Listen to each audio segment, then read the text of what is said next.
සංඛ්‍යාරත්නාවේ මුල් පද තුන ලියන්න විස්තර පදයේ සොයන්න එල්පින් එකවල පදයේ ඉන්නසුනේ සොයන්න.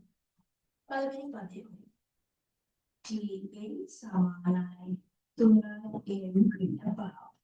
මුල් පද තුන n වලට ආදේශ කරනවා 1 term 5.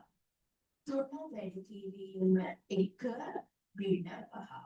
මේ n වලට ආදේශ කරනවා 1 3 වැඩි කිරීම 1 3 3 ක්‍රිය 5 3 ක්‍රිය 5 ක්‍රිය 2. පළමු පදයේ වෙන්නේ ක්‍රිය 2. දෙවෙනි පදයේ වලු TN සමානයි 3 n ක්‍රිය 5. මොකද කරන්නේ n වලට ආදේශ කරනවා 2. term 2 හොයන්නේ 3 වැඩි කිරීම 2 ක්‍රිය 5. 3 වැඩි කිරීම 2 6යි 6 ක්‍රිය 5 6 ක්‍රිය 5 1. දෙවෙනි පදයේ වෙන්නේ 1. TN සමානයි 3 n ක්‍රිය 5. දැන් අපිට හොයන්න තියෙන්නේ තුන්වෙනි පදය. මොකද හොයන්නේ n වෙනුවට ආදේශ කරනවා 3. ඒ කියන්නේ 3 වැඩි කිරීම 3 ක්‍රිය 5.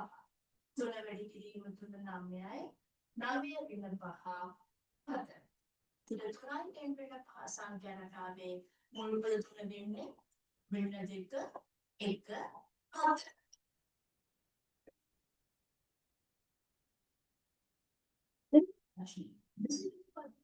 පොලිසින් පදයේ n වෙනුවට ආදේශ කරනවා 20. හොයන්නේ T12 20 වෙන පද. ඒ කියන්නේ 3 වැඩි කිරීම 20 ක්‍රිය 5. 3 වැඩි කිරීම 20 60 60 ක්‍රිය 5 55. ඒ කියන්නේ 20 වෙන පදයේ වෙන්නේ 55. ඊට පස්සේ n ක්‍රිය 1 වෙන පදයේ ඉන්නසුනේ හොයන්න. මොකද කරන්නේ n වෙනුවට ආදේශ කරනවා n ක්‍රිය 1. n ක්‍රිය 1 වෙන පදේ තමයි දැන් අපි හොයන්නේ.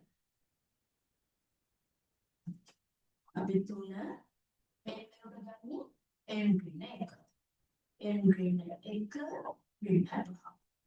සුළු කරමු. 3 වැඩි කිරීම n 3යි n දාන වැඩි කිරීම ක්‍රිය 3 වැඩි කිරීම 1 2 ක්‍රිය 5 එතකොට සජාතීය පදයක තුනක් ඕනේ 3යි n ක්‍රිය 3යි ක්‍රිය 5යි ක්‍රිය 8යි n ක්‍රිය 1 වල පදයේ වෙන්නේ 3යි n ක්‍රිය